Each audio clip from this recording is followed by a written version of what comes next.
स्वागत है आपका भारत वॉइस में। 2024 में भारतीय जनता पार्टी को सत्ता से हटाना ही सबसे बड़ी देशभक्ति है। ये बात अरविंद केजरीवाल जो दिल्ली के मुख्यमंत्री हैं, उन्होंने भरी सभा में लोगों से कहा है। आज अगर सबसे बड़ी कोई देशभक्ति का काम हो सकता है तो वो एक ही है कि 2024 में इनको हटाओ। अपने कार्यकर्ताओं, समर्थकों से लेकर देश की जनता से ये अपील की है अरविंद केजरीवाल ने कि इस बार बीजेपी को 2024 में सत्ता से बेदखल करना आपकी जिम्मेदारी है। कार्यकर्ता इसके लिए मेहनत करें, पसीना बहाएं, लोगों के पास जाकर बताएं कि भारतीय जनता पार्टी ने बीते 9-10 सालों में इस देश को कितना पीछे कर दिया है।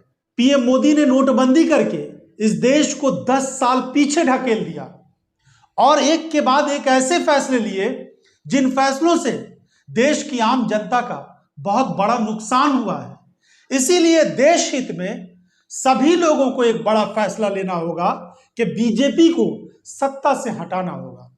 अरविंद केजरीवाल ने यह भी कहा कि बहुत सारे लोग पहले ये बात कह रहे थे कि मोदी नहीं तो कौन, प्रधानमंत्री नरेंद्र मोदी और भारतीय जनता पार्टी का विकल्प कौन होगा।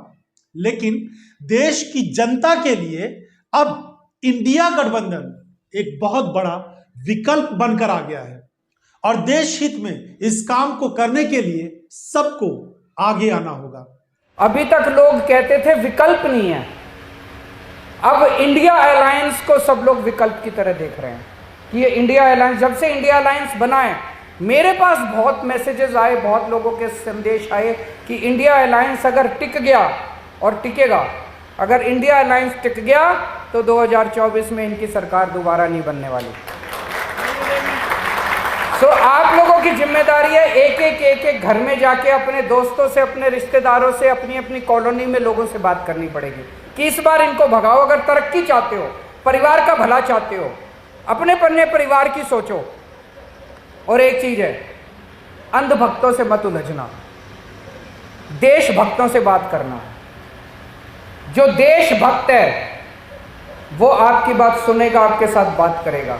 जो अंधभक्त है उसको देश से कोई लेना देना नहीं है, उसको एक आदमी से प्यार है बस। और 2 मिनट में पता चल जाता है कोई देशभक्त है कि अंधभक्त है। जो अंधभक्त है वो देशभक्त हो ही नहीं सकता और जो देशभक्त है वो अंधभक्त हो ही नहीं सकता।